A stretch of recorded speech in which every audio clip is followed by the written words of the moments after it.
Here's a reading from chapter 1. It tells you all about the farm where Daphne lives and where she finds the Marmalade Cow. Tumbledown Farm had been owned by the Nestecrease family for as long as anyone could remember. If you ask people in the nearby town of Stewmarket, who owns that funny smelling farm on the outskirts of town? The one with the sheep looking really confused and the cows walking round in circles? The reply would be that old Mister Nestecrease and his wife, old Mrs. Nestecrease, were the farmers there. Tumbledown Farm was not badly run at all. The Nestecreases were very good farmers. They looked after the animals well, and they were all as happy as they could be. But as the rest of the world had become modern and sleek and shiny, Tumbledown had stayed old-fashioned and clunky, and bits were falling off all over the place. The tiles were constantly trying to free themselves from the roof of the farmhouse. There were holes in the walls of the barn. Rusty pieces of machinery were dotted around the yard and fields, having stayed perfectly still since whenever they had broken down or been abandoned. Old Mister Nestecrease had actually done a good job when he was younger. His cows provided Stewmarket with all the milk and cheese the people could squash into their faces.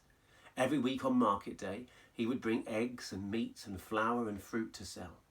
But then, big business salesmen started knocking on his door. They represented companies with names like Farmer Farm, Nitro Food, and Auntie Barbara's Wholesome and Atomic Potato Company.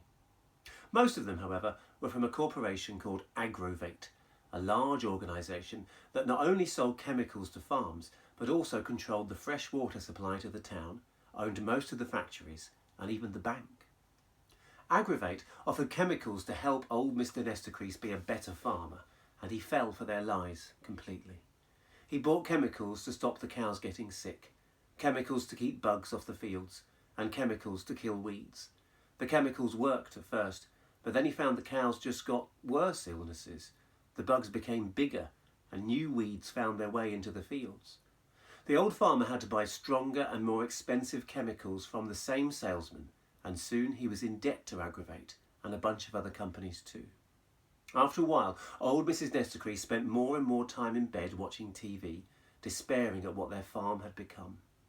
Old Mister Nestecrease, as he approached the age where most farmers would sell up and retire, he just sort of let things tumble down and fall apart around him.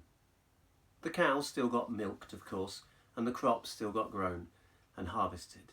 But old Mister Nestecrease did it in a roundabout and muddled kind of way. There were no straight lines anymore. He farmed in spirals and jumbles and clumps.